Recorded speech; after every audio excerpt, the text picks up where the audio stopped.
fact. Gays love Christmas. You want proof? Glenn and I put up our Christmas tree last week and it wasn't even December yet. It's such a camp and fun time of the year and us gays can't get enough of it. I mean, hello.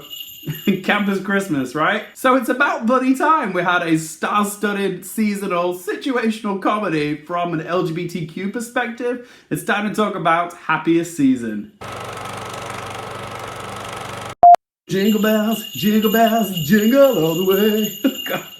I wanted to do my review in my Christmas jumper, but it's just so jingly jangly and loud. I'm so hot in here, it's making the cats go crazy outside because I'm just one giant cat toy. So I'm gonna take it off, guys. Bah humbug it all. Yes, but now I can at least hear myself think. Season's greetings, guys. Today on the channel I'm going to be talking about the new LGBTQ plus holiday rom-com Happiest Season, which is directed by Clea Duvall, aka Marjorie from Veep. Happiest Season tells the story of a lesbian couple called Abbie and Harper, played in this film by Kristen, Stewart and Mackenzie. They're very much in love, they've got their own place together in New York, and with the holidays coming up, Harper wants to bring little orphan Abbie home to meet her parents in the suburbs. However, on the drive up, Harper reveals that she never actually came out to her parents, and with her father running for mayor, they can't have any scandals or gossip, so Abbie reluctantly agrees to pretend to be Harper's straight roommate until after the holidays and after the mayoral election is over. And of course, holiday hijinks ensues. Christmas movies are a dime a dozen. You only have to type in the word Christmas on Netflix or Amazon Prime Video to see how many generic and forgettable Xmas flicks there have been made over the past few decades, all trying to be the next Love Actually or Elf. Sadly, very few Christmas movies get the honor of being watched annually every year, but I'm happy to report that Happiest Season is certainly a film I'll be putting on every December. Yes, it's conventional, even if it is LGBTQ themed, but it has a lot of heart, moderate laughter, a decent ensemble of supporting characters from some of the most recognizable faces from TV comedy shows, Daniel Levy from Schitt's Creek, Alison Brie from Community, Aubrey Plaza from Parks and Rec,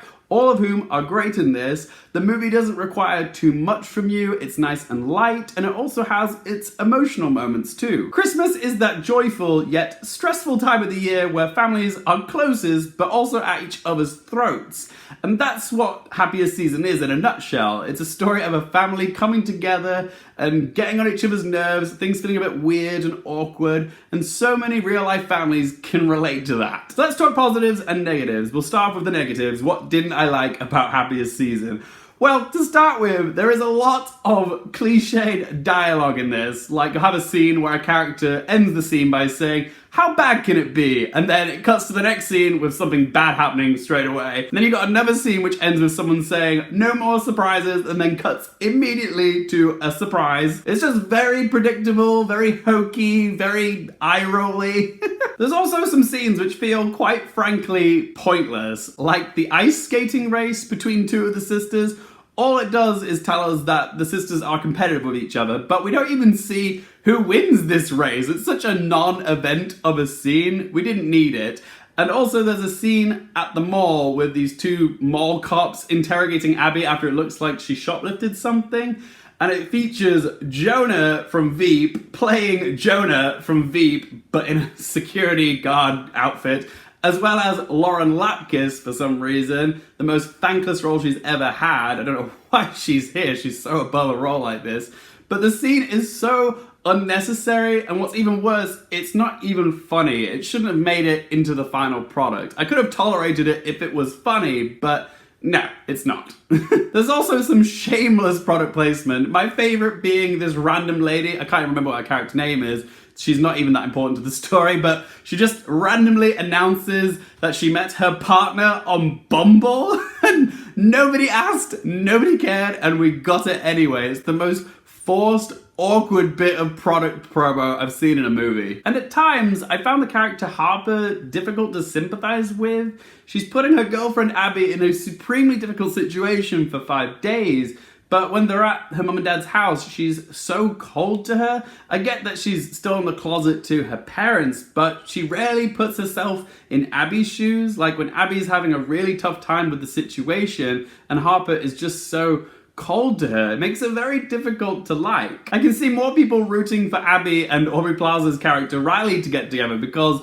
they complement each other so well. They have some really lovely scenes together, and they're just more heartwarming than the stuff you see with Abbie and Harper. I do understand it's Harper's journey and it's her choice to decide when she's ready to come out to her friends and family, but yeah, there are times where it was difficult to like her. But still, overall, the characters in Happiest Season were quite likable. I really liked Alison Brie's passive-aggressive sister and her two super serious kids. There was a nice bit of misdirection as well with her husband Eric, who's played by Bill Moseley. Dan Levy has some of the funniest lines in this, and he also gets a super schmaltzy speech full of sage wisdom. I also love seeing Seattle drag queens Jinx Monsoon and Bender the Creme make a cameo in the gay bar scene. That was joyful. But the person who surprised me the most was Kristen Stewart. She was great in this. Very real, very natural, very sympathetic, very likable, and also funny. It's odd to think that one of my favorite Kristen Stewart roles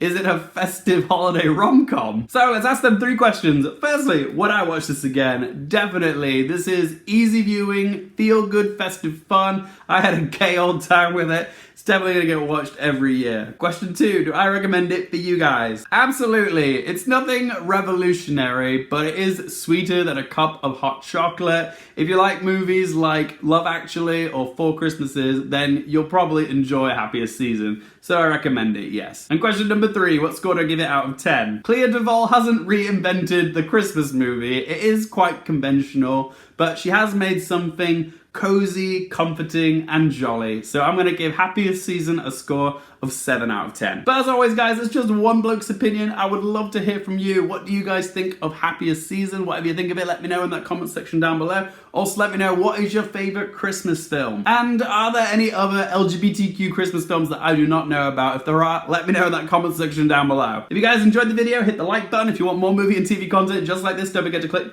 subscribe, and if you want to follow me on any social media, Twitter, Instagram, or Letterboxd, all those links in the video description down below. And as always, thank you guys so much for watching. For more things related to movies, TV, and popcorn culture, I'm Luke Hearfield. Merry Christmas.